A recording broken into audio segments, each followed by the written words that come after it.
And I have to say, you two were so fun to watch in this show. Yay! Thank you.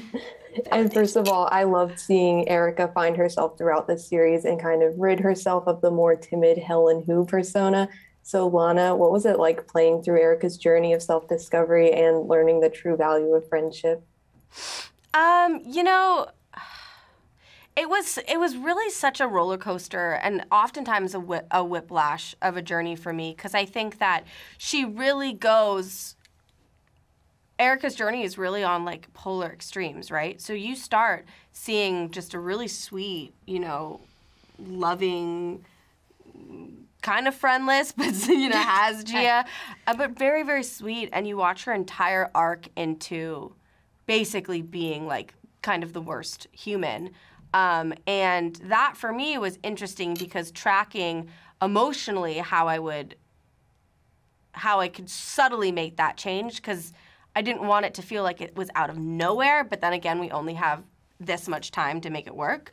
But I think tracking that subtle change into like full bitch mode was interesting. And then once I lived in that bitch mode space, that was where my whiplash came, because I've never done anything like that before. I've never played a character that's that kind of horrible to people, especially to the friends. So that was interesting for me. It was like kind of flexing a new like acting muscle that I hadn't done before. And then it was also made me sad because like I would go home at night and be like, I was such a mean person, But it was fun. It was fun. I enjoyed the challenge for sure of copying a range in a show for sure.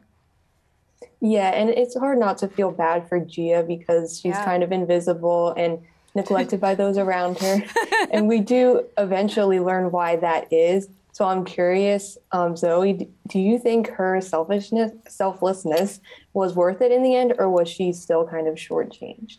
I think that depends on, I think there could be different perspectives on that for maybe like the viewers as opposed to I think what Gia would feel about it. Because I think, she made that choice knowing, in a lot of ways how it would turn out, that in the end, regardless of what happened with Erica, that she was going to be dead and that was going to be that. And, she made the choice to be selfless and to kind of put Erica first. I think there probably could have been some better case scenarios than your best friend kind of screwing you over for, a bunch of other mean people. But I think in the end, I think the important thing about it, I don't think she'd feel like she was shortchanged because, we did figure it out in the end. Mm-hmm. You did end up doing the right thing, and I think the main goal for Gia was for Erica to put herself out there and to be happy and be okay on her own. And in the very end, that was able to happen, and they were able to kind of reconnect on, a better level than just being like, I'm not your friend anymore, you're dead. Mm-hmm. I think she'd be happy with it because I think overall she cared about Erica the most. So I think that's really what would have been meaningful to her. Yeah, definitely. And for both of you, if you were a ghost as depicted in this series, what would be your unfinished business before you ascend? Oh my gosh. I've never thought in all of our months filming this show, I've never thought of this. What would be my unfinished business? I guess,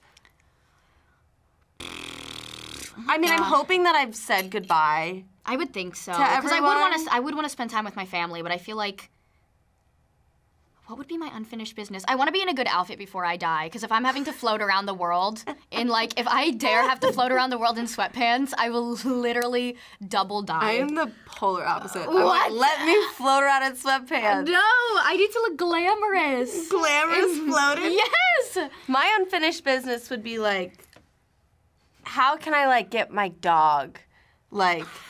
Gotta bring the dogs with you. I'm don't off don't it. Kill them, but how can I connect with my dogs? That's fair. Yeah. It's a good one.